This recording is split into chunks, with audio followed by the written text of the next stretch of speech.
اعوذ باللہ من الشیطان الرجیم، بسم اللہ الرحمن الرحیم۔ آج ہم آپ کو دجال کے بارے میں بتائیں گے۔ دجال اسلامی طریق کی رو سے کہاں ہے اور سائنس ٹیکنالوجی کی رو سے کہاں ہے؟ جنہوں نے دجال سے ملاقات کی وہ لوگ اس جزیرے پر کیسے پہنچے؟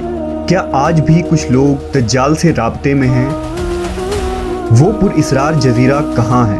آج گوگل میپ میں یہ جزیرہ دکھائی کیوں نہیں دیتا؟ ہم اس ویڈیو میں ان تمام سوالات کے جوابات جانیں گے۔ دجال وہ فتنہ ہے جس کے متعلق حضرت آدم علیہ السلام سے حضرت محمد صلی اللہ علیہ وسلم تک تمام پیغمبروں نے اپنے اپنے امتوں کو آگاہ کیا۔ یہ قیامت تک کا سب سے بدترین فتنہ قرار دیا گیا ہے۔ دجال شیطانی قوتوں کا حامل ہوگا، دنیاوی طاقتوں سے مالا مال ہوگا اور ان کے ذریعہ دنیا میں تباہی مسلط کر دے گا۔ دجال اس وقت کہاں ہے اور کس حالت میں ہے؟ اس کے متعلق ایک عجیب و غریب روایت احادیث کے کتابوں میں ذکر ہوا ہے۔ لہذا حضرت فاطمہ بنت قیس سے روایت ہے کہ ایک دفعہ رسول اللہ صلی اللہ علیہ وسلم نماز کے بعد منبر پر تشریف لائے اور فرمایا کہ تمیم داری پہلے نصرانی آدمی تھے، وہ آئے اور مسلمان ہو گئے اور مجھ سے ایک قصہ بیان کیا ہے جس سے تم کو میرے اس بیان کی تصدیق ہو جائے گی جو میں نے کبھی دجال کے متعلق تمہارے سامنے ذکر کیا تھا۔ تمیم داری نے بتایا کہ وہ ایک بڑی کشتی پر سوار ہوئے جس پر سمندر میں سفر کیا جاتا ہے اور ان کے ساتھ قبیلہ لخم اور جذام کے 30 آدمی اور تھے۔ سمندر کا طوفان 1 ماہ تک ان کا تماشا بناتا رہا۔ آخر کار سمندری سفر کے دوران مغرب کے جانب ایک جزیرے پر ان کی نظر پڑی جس کو دیکھ کر وہ بہت مسرور ہوئے اور چھوٹی کشتیوں میں بیٹھ کر اس جزیرے پر اتر گئے۔ جب وہ اس جزیرے پر گئے تو انہیں جانور کی شکل کا ایک چیز نظر آیا جس کے سارے جسم پر بال ہی بال تھے۔ لوگوں نے اس سے کہا، کمبخت تو کیا بلا ہے؟ وہ بولا، میں دجال کا جساسہ یعنی جاسوس ہوں۔ اس گرجے میں چلو، وہاں ایک شخص ہے جس کو تمہارا بڑا انتظار ہے۔ ہم لپک کر اس گرجے میں پہنچے تو ہم نے ایک بڑا قوی ہیکل شخص دیکھا کہ اس سے قبل ہم نے ویسا کوئی شخص نہیں دیکھا تھا۔ اس کے ہاتھ گردن سے ملا کر اور اس کے پیر گھٹنوں سے لے کر ٹخنوں تک لوہے کی زنجیروں سے نہایت ہی مضبوطی سے جکڑے ہوئے تھے۔ ہم نے اس سے کہا، تیرا ناس ہو، تو کون ہے؟ وہ بولا، تم کو میرا پتہ لگ ہی گیا، اب تم بتاؤ تم کون لوگ ہو؟ انہوں نے کہا، ہم عرب کے باشندے ہیں، ہم ایک بڑی کشتی میں سفر کر رہے تھے، سمندر میں طوفان آیا اور 1 ماہ تک رہا، اس کے بعد ہم اس جزیرے میں آ گئے۔ اس نے کہا، مجھے یہ بتا کہ بیسان کے کھجوروں میں پھل آتا ہے یا نہیں؟ ہم نے کہا، ہاں آتا ہے۔ اس نے کہا، وہ وقت قریب ہے جب اس میں پھل نہ آئیں گے۔ پھر اس نے پوچھا، اچھا بحر تبریہ کے متعلق بتاؤ، اس میں پانی ہے یا نہیں؟ ہم نے کہا، بہت ہے۔ اس نے کہا، وہ زمانہ قریب ہے جبکہ اس میں پانی نہ رہے گا۔ پھر اس نے پوچھا، زغر کے چشمے کے متعلق بتاؤ، اس میں پانی ہے یا نہیں؟ اور کیا اس بستی والے اس کے پانی سے کھیتوں کو سیراب کرتے ہیں؟ ہم نے کہا، اس میں بہت پانی ہے اور لوگ اس کے پانی سے کھیتوں کو سیراب کرتے ہیں۔ پھر اس نے کہا، اچھا نبی امی کا کچھ حال سنا؟ ہم نے کہا، وہ مکہ سے ہجرت کر کے مدینہ تشریف لے گئے ہیں۔ اس نے پوچھا، کیا عرب کے لوگوں نے اس کے ساتھ جنگ کی ہے؟ ہم نے کہا، ہاں۔ اس نے پوچھا، اچھا پھر کیا نتیجہ رہا؟ ہم نے بتایا کہ وہ اپنے گرد و نواح پر غالب آ چکے ہیں اور لوگ ان کی اطاعت قبول کر چکے ہیں۔ اس نے کہا، سن لو کہ عربوں کے حق میں یہی بہتر تھا کہ وہ ان کی اطاعت کر لیں، اور اب میں تم کو اپنے متعلق بتاتا ہوں۔ میں مسیح الدجال ہوں اور وہ وقت قریب ہے جبکہ مجھ کو یہاں سے باہر نکلنے کی اجازت مل جائے گی۔ میں باہر نکل کر تمام زمین پر گھوموں گا۔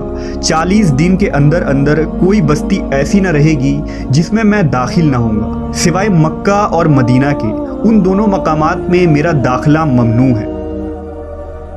نبی صلی اللہ علیہ وسلم نے اپنا عصا مبارک منبر پر مار کر فرمایا، یہ طیبہ ہے، یہ طیبہ ہے۔ میں تم کو یہی بتایا کرتا تھا، جان لو کہ دجال نہ شام کے سمندر میں ہیں اور نہ ہی یمن کے سمندر میں، بلکہ وہ مشرق میں ہیں۔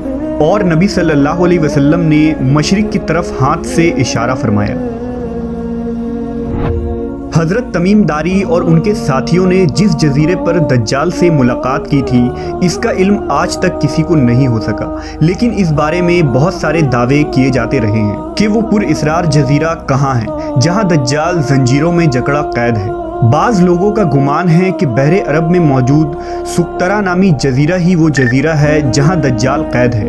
یہ جزیرہ نہایت ہی عجیب و غریب مقام ہے۔ جزیرہ سقطرہ ملک یمن کا حصہ ہے اور ساحل سے 400 کلومیٹر کے فاصلے پر موجود ہے۔ اس جزیرے پر موجود چرند و پرند اور بہت سارے درخت باقی دنیا سے بہت مختلف ہیں۔ ڈریگن بلڈ ٹری نامی عجیب و غریب درخت بھی اسی جزیرے میں اگتا ہے، جس کے تنے سے سرخ رنگ کا عرق نکلتا ہے اور ایسا لگتا ہے جیسے اس درخت سے خون بہہ رہا ہو۔ اس کے علاوہ بھی اس جزیرے میں حیران کر دینے والے 700 اقسام کے درخت اور مخلوقات پائے جاتے ہیں۔ اس جزیرے پر ایک پہاڑ بھی موجود ہے جہاں ایک مشہور غار الحوق ہے جو 3 کلومیٹر طویل ہے۔ اتنا بڑا غار پورے مشرق وسطیٰ میں کہیں موجود نہیں ہے۔ جیسا کہ حدیث میں ذکر ہے کہ دجال کا ظہور مشرق سے ہوگا اور ایسی جگہ پر ہوگا جہاں سے وہ مشرق وسطیٰ کو متاثر کر سکے گا، لہذا ان تمام نشانیوں کی وجہ سے لوگ اس جزیرے کو دجال کا جزیرہ قرار دیتے ہیں۔ جبکہ کچھ لوگ بحر اوقیانوس یعنی اٹلانٹک اوشن میں موجود برمودا ٹرائنگل کو ہی دجال کا جزیرہ قرار دیتے ہیں۔ یہ وہ علاقہ ہے جہاں کمپس کام کرنا بند کر دیتے ہیں، وہاں جانے والے جہاز اور کشتیاں بھی واپس نہیں آتے اور یہاں بہت سارے حادثات رونما ہو چکے ہیں۔ برمودا ٹرائنگل میں پیرا نارمل یعنی جنوں اور بھوتوں سے متعلق واقعات پیش آتے رہتے ہیں۔ اس علاقے میں اکثر سمندری طوفان آتے ہیں اور اونچی اونچی سمندری لہریں چلتی ہیں۔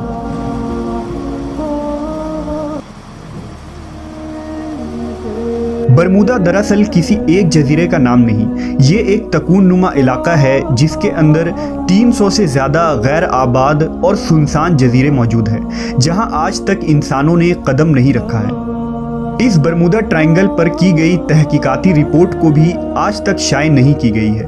یوں لگتا ہے کہ دنیا کی حکومتوں کو اس کی اجازت نہیں۔ مشہور مصری محقق داؤد عیسیٰ کے مطابق برمودا تکون کا ایک بڑا حصہ دجال کے زیر استعمال ہے۔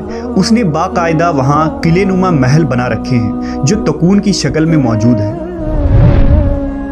تاریخ میں دجال کے جزیرے کے متعلق ایک مشہور دعویٰ عثمانی امیر البحر اور جغرافیہ داں پیری رئیس کا ہے، جس نے خلافت عثمانیہ کے دور میں دنیا کا ایک نقشہ تیار کیا تھا۔ اس نقشے کو اگر ہم دیکھیں تو اس میں ایک پر اسرار مقام کی نشاندہی کی گئی ہے جہاں اس نے ایک عجیب مخلوق کی تصویر بھی دکھائی ہے جو آدھا انسان اور آدھے جانور کی طرح نظر آتا ہے، جسے لوگوں نے دجال قرار دیا ہے۔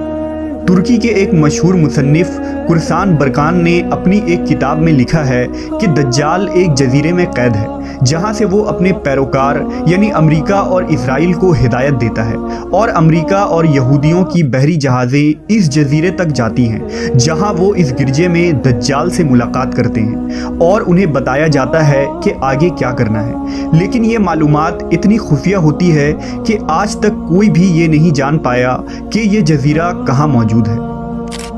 برکان نے لکھا کہ وہ جزیرہ برمودا تکون میں ہی ہے کیونکہ برمودا ٹرائنگل میں ایک ایسا جزیرہ موجود ہے جہاں ایک بڑا گرجا پایا جاتا ہے اور جہاں کسی کو بھی جانے کی اجازت نہیں ہے، اور اگر کوئی وہاں داخل ہونا چاہے تو وہ وہاں سے واپس نہیں آ سکتا۔